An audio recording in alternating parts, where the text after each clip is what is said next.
The Emperor of Mankind is many things. He's simultaneously an overachieving champion of humanity, but also a deadbeat daddy to his superhuman sons. Not to mention, he has some questionable leadership skills and is not shy to the mass extermination of entire species. But credit where it's due, the guy's a scientific genius. He has a knack for creating the galaxy's deadliest warriors. His god-tier resume includes the Thunder Warriors, Space Marines, Primarchs, and Custodes. Each is a little masterpiece, though most of them come with some defects. The Thunder Warriors were mentally unstable super apes. The Space Marines had too much autonomy and was prone to chaos corruption, and the Primarchs had way too many daddy issues. The Custodes are his golden boys, though, literally.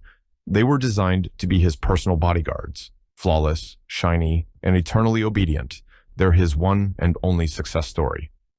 With the Emperor having more children than Nick Cannon, chronological order is important. The overpowered Custodes are apparently the Emperor's first true-borns. How they were actually made is still locked up somewhere in Big E's Do Not Share Google Drive. But from most accounts, they have a gene seed like Space Marines. However, this seed is derived directly from the Emperor himself. Now, don't confuse these two though. Space Marines and Custodes are not the same beast. While Space Marines are violated with unconsented genetic enhancements when they're teenagers, the Custodes must start when they're babies. From there, it's a long and complex process of genetic and psychic surgery at the microscopic level performed by the Emperor himself. Big E tinkers with them until they come out flawless and unbreakable. They typically took on names from kings, queens, gods, and goddesses from the myths of ancient Terra. And yes, GW just tossed us a lore grenade by saying that Custodes can now be ladies too, but that's a spicy topic for a whole other video. Anyway, only the top 1% of Terran children get selected for Team Custodes, literally. Recruits hailed from the nobles of Terra, which was basically a reverse Uno to the Hunger Games. The whole ordeal is brutal, and even if you survive the genetic enhancements, the odds were not in your favor to survive the training. Because of that, these guys are basically a rare breed. Even at their peak, there were only 10,000 of them. And yes, that includes the newly minted Lady Custodes too, proving that equality means equal opportunity suffering. When you've got an army of literal demigods, you need someone equally as powerful to keep them in line, and since the Emperor was off committing mass genocide, someone had to pick up the Slack notifications and handle the day-to-day. That man was known as Constantin Valdor, the first of the 10,000. Now, Valdor's origins are a bit of a mystery. He could have been from Terra, he could have dropped out of Narnia, or maybe took a wrong turn in Westeros. But no one questions the man's skills. Unfortunately, Valdor himself doesn't even remember if he's really the OG Custodes, or just the first one the Emperor didn't accidentally turn into a puddle. And honestly, in this line of work, you don't stop to ask those kinds of questions. Valdor wasn't just some spear-swinging beefcake. The guy had brains, too. When word got to him that the baby Primarchs had survived their unexpected galaxy-wide yeeting, he started asking the real questions. Why would the Chaos Gods let these little powerhouses live if they posed such a threat? Valdor suspected it wasn't out of the goodness of their chaotic little hearts, but rather a setup. They were kept alive just to be corrupted into weapons against dear old Dad. And maybe Valdor was a little salty too, thinking they might hog Big E's attention. But whatever his motivation, the guy nailed it. When some of the Primarchs rebelled and the Horus Heresy began, Valdor's suspicions turned out to be a tragic told you so. Valdor's list of feats is long and impressive, and yeah, I'm sure someone said that about you too. Anyway, back to Valdor. At the Battle of Prospero, he sliced through the Thousand Sons top-tier psychers like they were extras in a John Wick movie, walking away with nothing more than a scratch. Then there was the showdown with Abaddon the Despoiler. Valdor was outnumbered, exhausted, and looking rough, but he still landed enough hits. His skill set was so ridiculous, in fact, that some folks started calling him an unofficial Primarch. And let's be honest, the guy had Primarch vibes, just without the family drama or chaos-fueled rage issues.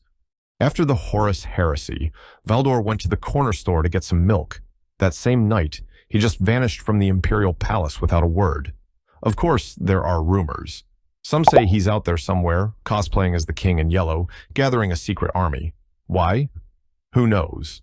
Maybe he got tired of cleaning up other people's galactic messes and decided to start his own. And the galaxy should be worried if that army is made up of Custodes, because these guys are kitted out with real-life cheat codes. Thanks to some cosmic cellular sorcery, they've been modded with a slice of the Emperor's divine spark, which means they're not just tough, they're untouchable. They can't even be corrupted by chaos because they're immune. Think God mode, no scoping, the whole works. In some cases, there have been reports of guns misfiring, blades swerving off target, and psychic assaults being blocked. To be honest, they sound like they deserve a nerf. The Custodes' reputation is so untouchable that the Administratum has decided it's literal heresy to even suggest they could lose. The official records all list Custodian battles as pure victory, a dub every single time, even before they've stepped foot in the war zone. The moment word drops that they're en route, the books are closed with winner stamped, and the bureaucrats move on to lunch. Beyond their genetic god-tier upgrades, the Custodians are the galaxy's ultimate solo players. This is different from the Space Marines who train for team play and collaboration. Custodes are drilled from birth to fight alone.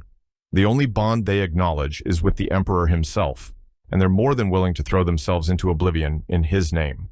Their obsessive devotion to Big Daddy E shapes everything about them, and maybe the reason why their training is the way it is. See, they're not taught to be soldiers, they're groomed to be elite bodyguards. Their training includes assassination techniques, so they can counter any threat or sketchy ploy that might sneak its way towards the Emperor. This is where the blood games come in. These weren't your regular training exercises. Think of them as a twisted version of capture the flag, but the flag is the Emperor's life, and losing is not an option. Since the Custodes are basically the Emperor's permanent work-from-home employees, chilling on Terra 365 days a year, real combat was rare. So, to keep those skills razor sharp, they ran these games inside the Imperial Palace itself, where they'd play out battle scenarios, updating their defenses in the process. And they didn't mess around. They would go so far as to capture actual Chaos Space Marines, release them into the palace, all to test their skills under real unpredictable conditions. Like these weren't drills, they were playing for keeps.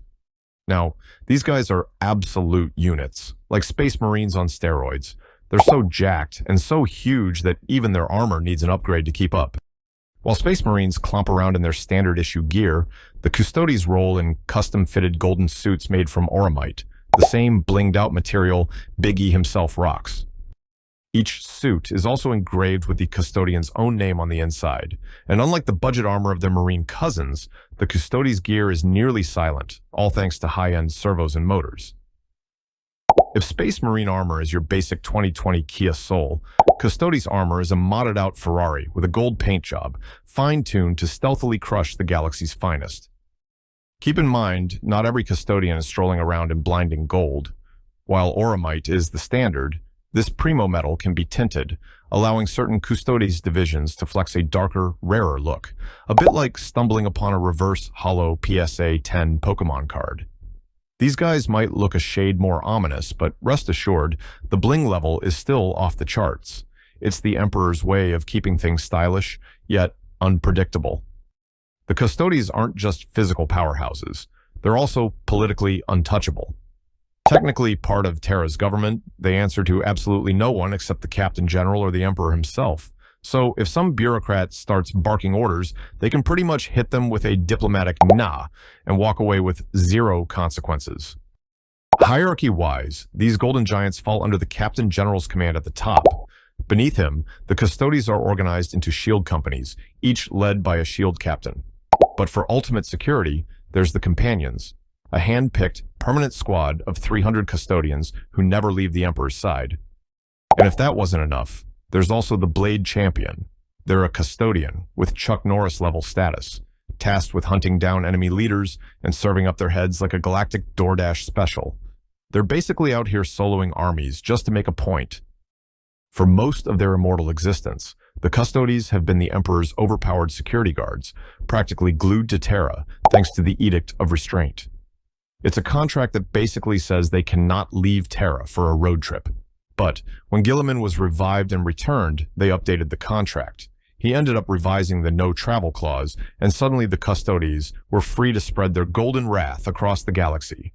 Now, these formerly homebody demigods are booking interstellar flights, launching crusades, and bringing their own brand of divine retribution to the enemies of mankind. Thanks for watching, and don't forget to like and subscribe.